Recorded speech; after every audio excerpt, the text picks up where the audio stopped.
Welcome to Manifest, hosted by international evangelist, teacher, and author Perry Stone.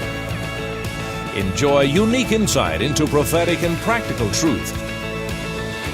It's time to feast on fresh manna, so get ready to be blessed and encouraged. And now, here is your host and teacher, Perry Stone. The message I'm about to share with you is significant, especially in the time in which we're now living. I've titled this message, America, the Epicenter for the Next Social Revolution. America, the Epicenter for the Next Social Revolution. America received independence from Britain and England after a revolution called the American Revolution. And a new social order was formed called the United States of America.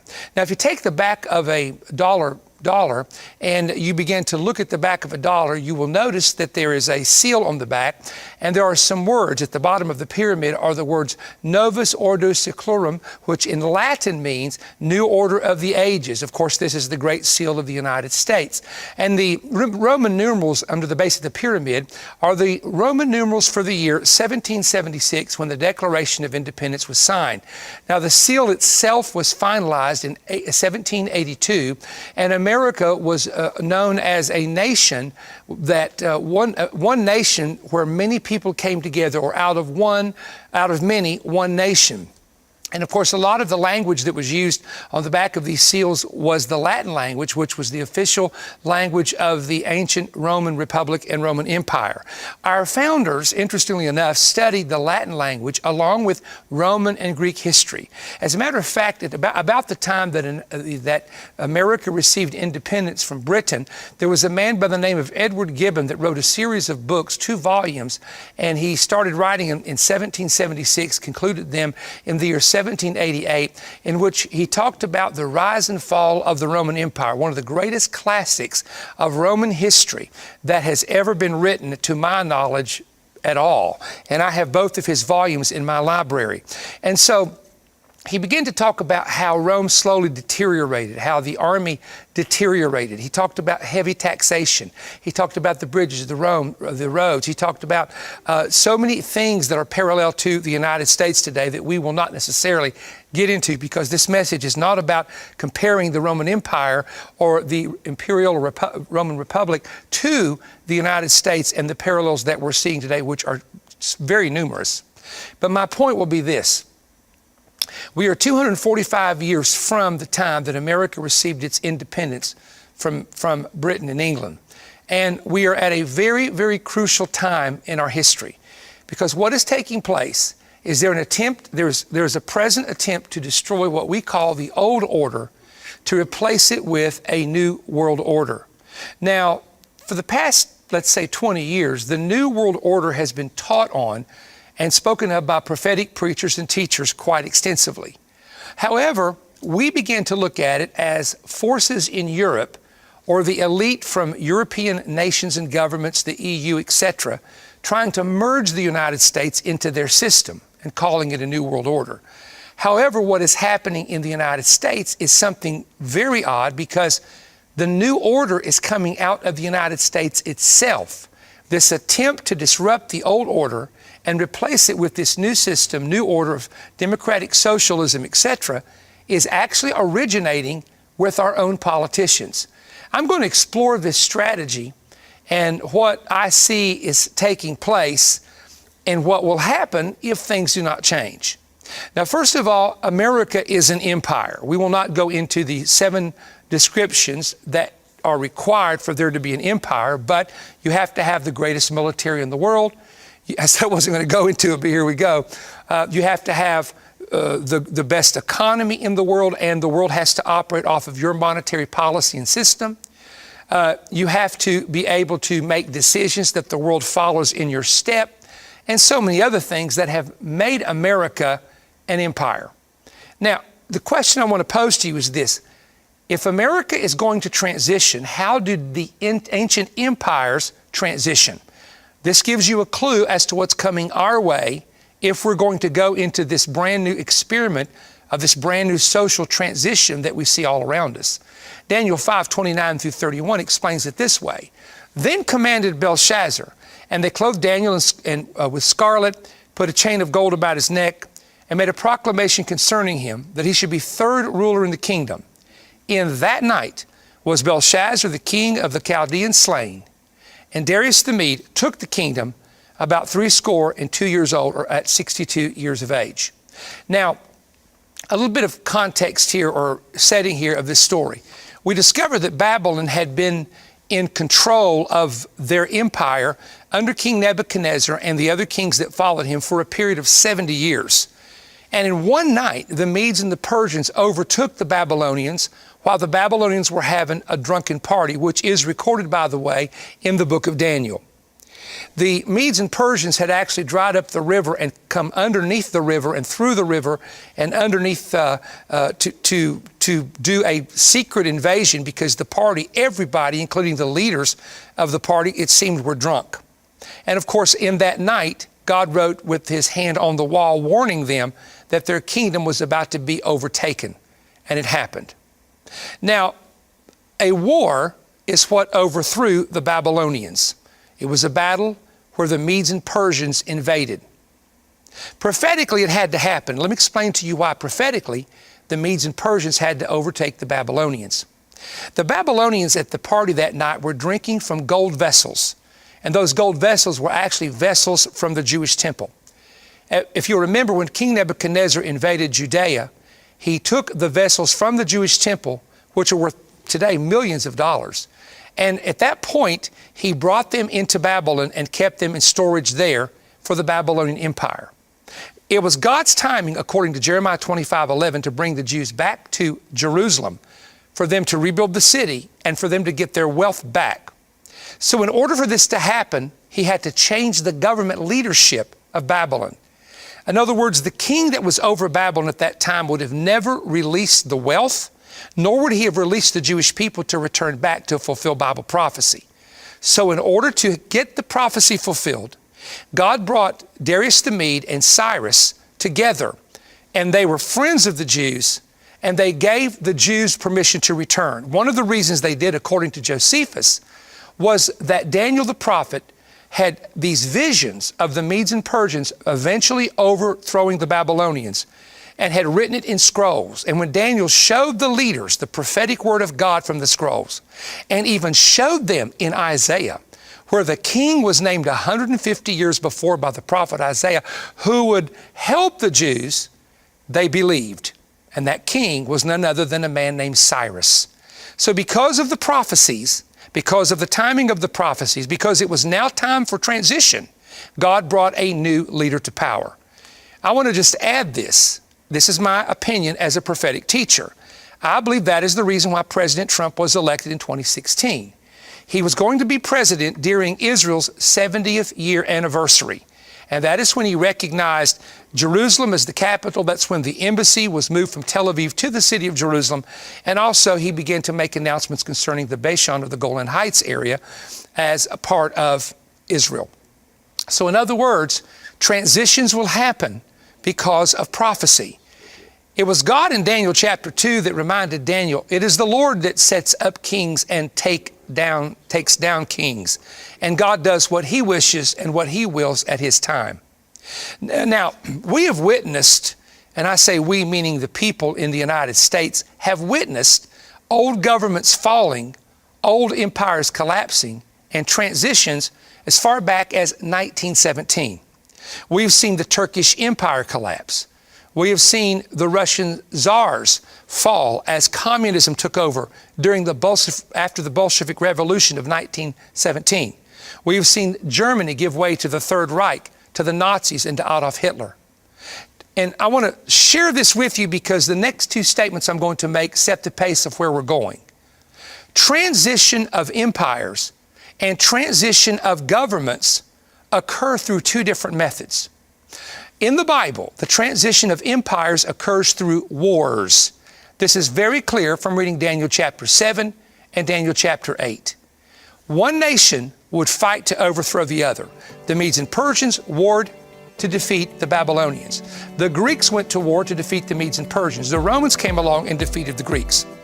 And that's how it works when empires fall in transition.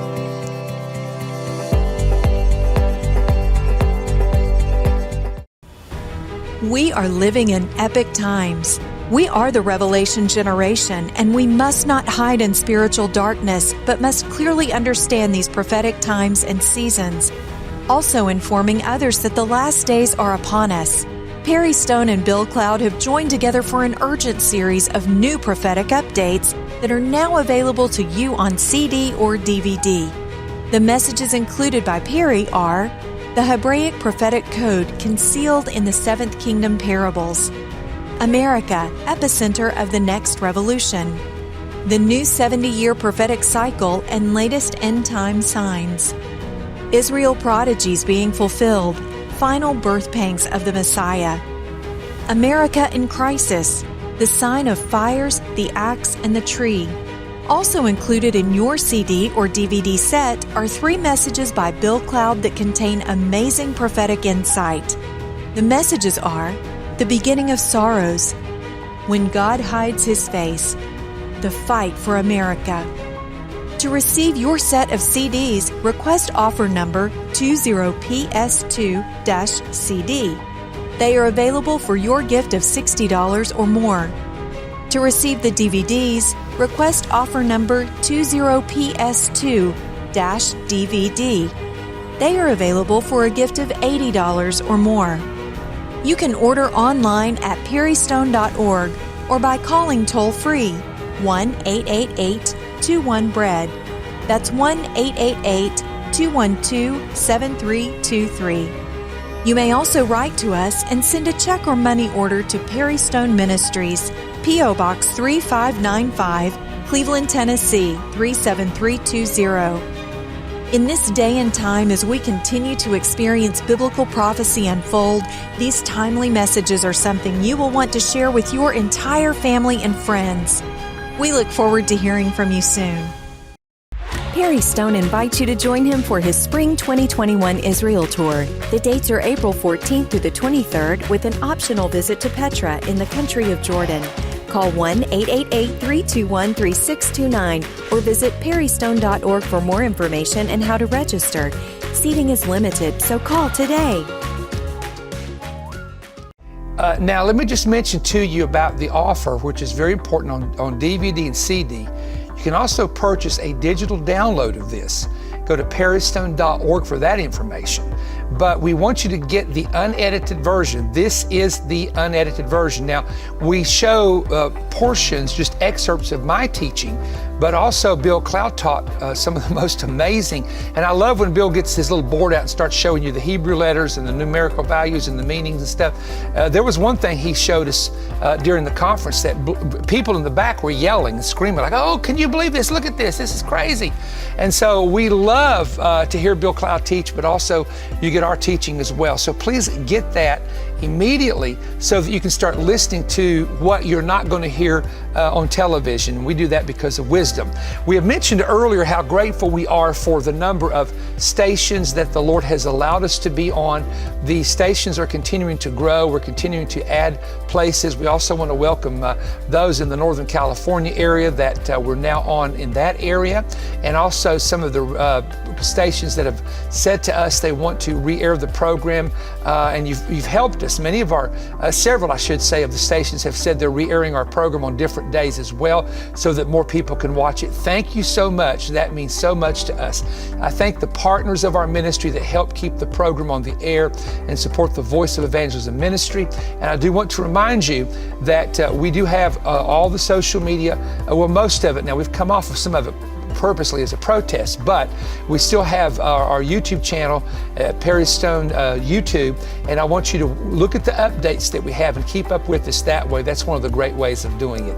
All right, let's go back into this great service. Now, the transition of governments, and the United States, for example, is a government. It's a nation, but we have what's called a federal government with 3 different branches. Governments, however, are overthrown through internal revolutions. And this is where our story gets interesting for the United States of America. Empires shift about every 250 years. In other words, when the empires are in the East, whether it be the Mongols or whether it be the Romans, etc., it will eventually shift to the West. And eventually the powers of the West will go back to the East. Alexander the Great, for example, was a Western power with the Grecian Empire, the he-goat that rose from the West according to the vision of Daniel. And of course it goes from East to West. Now the West, which is the United States and Canada, and the West being, when you look at Europe, France and Britain and England, we have had the authority and the power, the control, the economic center for the world powers for 250 years. So now it's time to shift back. And when I say 250 years, we're not targeting a specific date here. We're giving an estimation of time, of course. So America is in an empire shift right now with the East rising. If you don't believe it, look at China's economy. Look at China stealing the technology from people. Look at what China is doing. The kings of the East, according to Revelation 16:12, will rise at the time of the tribulation period. Kings of the East, of course, would be those of the Asian nations. And so there's an empire shift that's going to take place. Prophetic empires shift due to economic crashes and extreme debt. And this is why gold and silver, if you will study every prophetic empire of the past, gold and silver was one of the reasons why the empire invaded the empire that they overtook. The empire that for example, the Medes and Persians came in and overtook all the gold of Babylon with the exception of the gold from the Jewish temple. And then the Greeks come along and took over the Medes and Persians, and they conquered the Persians and took over their silver because you had to pay taxes in silver to the Medo-Persian Empire. So gold and silver is always connected, and we see right now in the United States, gold and silver is not necessarily at the highest that it's ever been, but it has been breaking records from what it has been in the past several years. And people are predicting gold could go to $3,000, $5,000 an ounce or more, and silver could go to $50 to $100. Now, that's not a prediction I'm making, but it's a prediction that some are making. Of course, those making the predictions are the people selling the gold and silver, so that may have something to do with it. And I'm going to make a statement here to you, and I want you to hear it very carefully. Revolutions are the court that sends the old orders to their deaths. Let me say it again. Revolutions are the court that sends the old orders to their death. The organized and forcible overthrow of a government or a social order in favor of a new system is the definition of what a revolution is. Now, there have been 7 historic revolutions or revolts that we can tell you about in the past several hundred years, so we're going to go to those right now. There was, first of all, the Revolutionary War from 1775 to 1783, when the U.S. formed a new order of the ages, as they called it, away from Britain and England, and it was due to a tax revolt. The French Revolution came in 1789 to 1799. It was a political crisis, and there was also a revolt against taxes for paying for previous wars. The Russian Revolution was a class warfare that overthrew the monarchy or the czars of Russia that climaxed and peaked in 1917. Then there was the Chinese Revolution of 1950, in which the Communist Party and Mao Zedong took power and seized control. And in most of these revolutions, by the way, there were literally, if we total it, millions of people that were slain, very innocent people many times. The Cuban Revolution occurred in 1959, which was the same year I was born, by the way. Happy birthday, Perry, in the month of June. It was led by Fidel Castro, and Cuba joined and aligned with the Soviet Union after that revolution took place. There was the Iranian Revolution of 1979, in which radical Islamic clerics took power, and radical Islam, from the Shia branch of Islam, took over the country of Iran or Persia. And the most frequent revolution, the one that we're most familiar with, of course, most of us would be the fall of communism, in which the Berlin Wall and the communist Eastern Bloc fell starting in 1989. Now, please pay attention to what I'm saying, because I want you to compare what I'm saying to what you've seen on the news in the United States. In every case where the revolution overthrew a government, it was caused by the workers or the students of the universities and schools and ordinary people who began to follow a new idea or a new leader or a new system. Now, I want to add something here that I think you'll find interesting, and this is my observation from reading the New Testament. Judea was the area where Of course, Bethlehem and Jerusalem, all of this was the area of Judea. It was much larger than that, by the way. But it was a region and a province back in the time of Christ.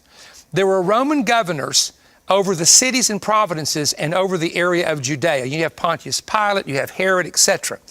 But these men feared a man by the name of John the Baptist because he could influence the common people. And so the governors of Judea were afraid of John the Baptist because he would rebuke politicians like Herod and just tell them off because they were corrupt. Then in the city of Jerusalem, the Pharisees, if you'll read the New Testament, greatly feared Jesus. They were afraid the common people were going to announce him as king and raise up a revolt against Rome in which the Pharisees and Sadducees and religious leaders would lose their authority if that were to take place. So they feared Jesus not because of his miracles. They knew he did miracles. They feared him because of his popularity with the common people and the idea that he would revolt. The people wanted Christ to revolt. They wanted him to raise up an army.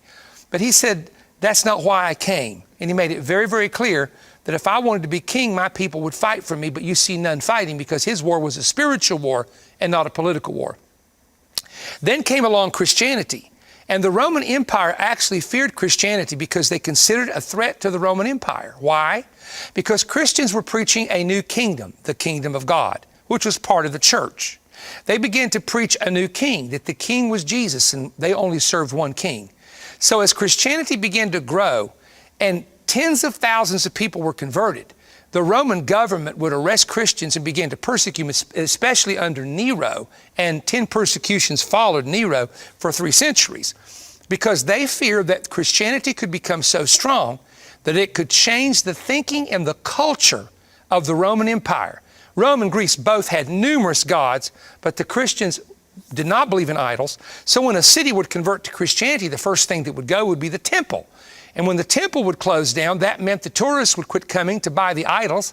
There went that income. This is in the book of Acts. You can read about it. And then, of course, there was taxation that took place in those cities with the tourists coming. And so all of that was done away with. So Christianity was a threat to the economy of the Roman Empire. So you can see how in the past that even Christianity itself was considered to be a threat to some types of government. Now, I will say this about America. Why Christians that we know obey the rules and obey the law, and Christians that we know honor and pray for our leaders, you would be surprised at the people in government who want to tax the Christian church and tax Christians. Although we're a 501c3 and we use our money, I know we do, for ministry, for feeding the poor and clothing people and evangelism and books and tapes and videos and television time. But they want to tax the church, hoping to allow the pressure that they need for the income to shut them down. I mean, it's a strategy. I'm not just making this up. I wish I had time to go into more details. And we find out that there's people that want to shut down Bible studies. They want to do away with the Bible itself. Why? Because the Bible teaches social issues contrary, and it teaches to act a certain way contrary to what many of the political people in the United States teach and believe, and what they were taught in the universities, especially in the Northeast and the West Coast of the United States. Now, we are seeing protests rise. We're seeing protests get bigger and bigger, larger and larger, and more people join in with them. Now, it's not the first time this has happened.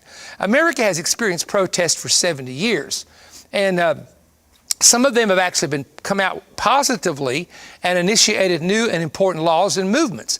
I know there was in the coal fields of Kentucky, West Virginia, and southwestern Virginia, there were no unions years ago, and the miners were mistreated. So the coal workers unions were formed and were a great blessing to my grandfather who passed away, my grandmother on both sides of the family, all who were coal miners. So we're thankful for organizations that did a great work to help the common worker. We know that there was also some negative anti-war protests in the 60s and 70s. In fact, in October of 1967, 100,000 people protested at the Lincoln Memorial and were burning American flags. Well, that was not a good thing, but they had the right to protest. Then we had the civil rights protest of the 1960s, marches in 1963, 250,000 people at the Lincoln Memorial, hearing Martin Luther King with that great and powerful speech, "I Have a Dream." And of course, as a result of that, the African American community in the United States received great benefit out of that. So some of our protests, some of our we would call them revolts against the system, were actually positive. Now, more recently, in 2020, there was another organization that began to form called Black Lives Matter. We've also had pro-choice protests, pro-life marches and rallies, political union rallies, and so many, many others. But here's the difference between what we have seen in the past. In the past, a lot of these particular movements, there was a lot of emotion involved. There was a lot of just people that were just really just intent in what they believed. But it's changed now. Now, ladies and gentlemen, now people are being shot dead for what they believe. They're being shot for the type of hat they wear or the type of t-shirt they wear. They're having their cars burnt because of certain political bumper stickers that they have on their car. And people are actually raiding people's homes and looting them. Now, remember this, that Noah, after the flood, there was a complete global shutdown, right? Everything was shut down. He was in the ark with his family for 150 days, riding out that storm till the waters began to decrease. So we are in a global shutdown, pandemic shutdown with corona, similar to the days of Noah being completely shut down. However, after the shutdown ended, after Noah was able to come out of the boat where he was shut in the boat, get the parallels to the days of the coronavirus that we're in, a new world order was formed. Now, what do I mean by that? The flood is in Genesis 6, 7, and 8, but you come to the Tower of Babel in Genesis chapter 11.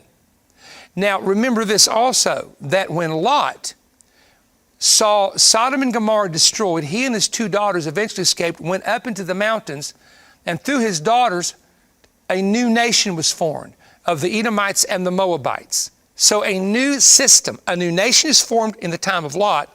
A new world order is formed through Noah's three sons after the universal flood. The Bible says in the New Testament that Noah was a preacher of righteousness, which means he warned people, but nobody paid attention except his immediate family. In 2 Peter chapter 3 and verse 20, it talks about the long-suffering of God that waited in the days of Noah while the ark was preparing, meaning that God waited 100 years for men to turn and men to convert and men to be saved. And, it's very possible that if the earth would have repented, God would have saved them from the flood,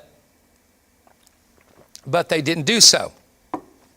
Now, in Genesis chapter 5:27, Enoch's son Methuselah lived 969 years of age, and he dies after the ark is completed, after the animals are in the ark.